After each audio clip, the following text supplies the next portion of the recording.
السلام عليكم ورحمة الله وبركاته. الحمد لله رب العالمين والعاقبة للمتقين ولا عدوان إلا على الظالمين، وصلى الله على سيدنا محمد وعلى آله وصحبه وسلم. إلهي مع الله سبحانه وتعالى مر لبادنا إلهي مع الله سبحانه وتعالى ألا إن أولياء الله لا خوف عليهم ولا هم يحزنون الذين آمنوا وكانوا يتقون. إلهي سبحانه وتعالى نحن نشغي أولياء إلهي inaysan cabsi lahayn buu ilaahay noo sheegay subxaanahu wa tacaala. cabsi iyo murug inaanay ku dhicin, maxaa yeelay waa kuwa ilaahay ka baqo wey. kuwa ilaahay ka baqo ayaa awliyada ilaahay subxaanahu wa tacaala sida ilahay qur-aankiisa ku xusay. marka ilahay waxaan ka baryaa subxaanahu wa taala naga dhigo dadka ilaahay subxaanahu wa tacaala ka baqa. intaa kadib walaalayaal waxaa ila fadhiya laba nin oo ilaahay subxaanahu wa tacaala iga soo gooyey. ninka koowaad waa Ilyaas. asalaamu calaykum waraxmatullah. ninka labaadna waa Anas weye. asalaamu calaykum waraxmatullah.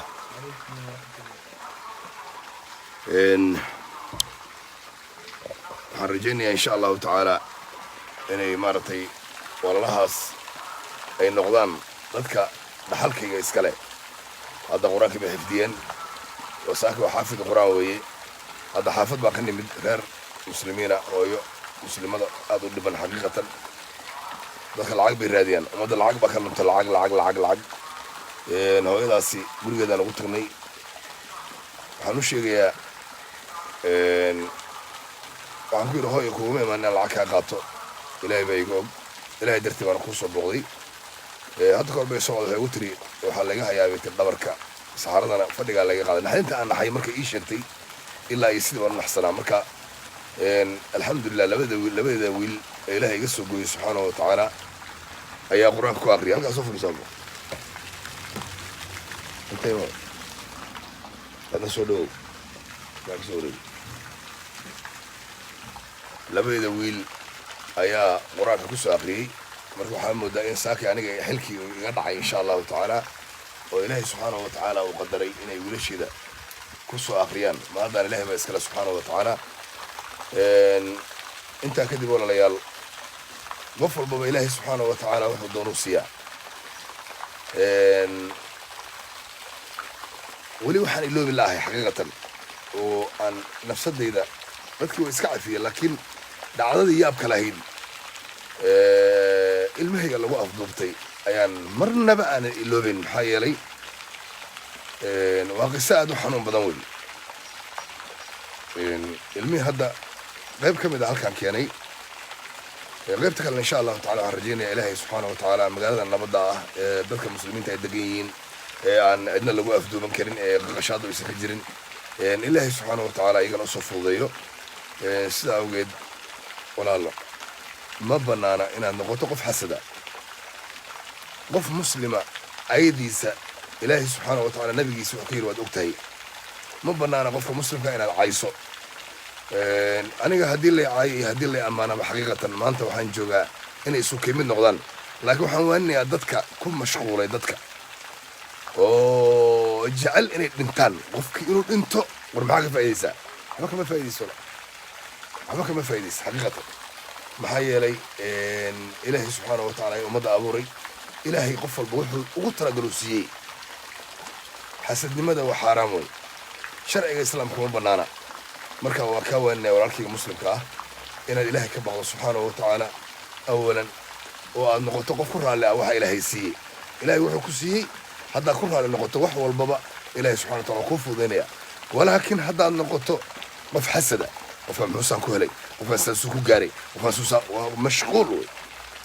ma kuu bannaana, cid kuu bannaysa ma laha. adduunyada waa ka tegi doontaa ogow.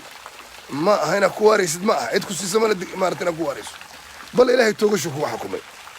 markaas sidaa awgeed walaalayaal insha allahu tacaala waxaan waaninayaa dadka jeclaysta inay dadka muslimiinta ay wax waayaan. inuu qofkan wax waayo, inuu maaragtay ilaahay subxaanahu wa tacaala wuxuu qadaray adi ma diidi kartid. haddaad oyso iyo haddaad si walbood noqoto imise wallaahi oo bilaahi oo tullaahi turkiga hadda markaan aan kala imid maqaayad baan ka soo baxaya soomaalida ay leedahay nin baa bannaanka ii istaagay wuxuu yidhi walaalow oo ku barya iska kaafi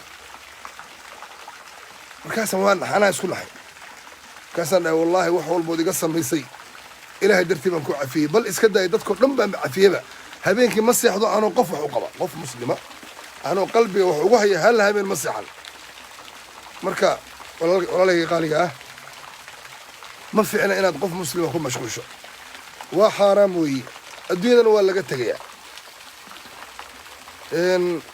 turkiga 2 sanaan ka maqnaa maxaan iman weye soo dadka soomaaliyeed dhibka haystaan ogahay walaalayaal dadka soomaalida ah dhibka ay ku jiraan iyo xanuunada shaadiintu ay sababta u tahay ayaan ku mashquulay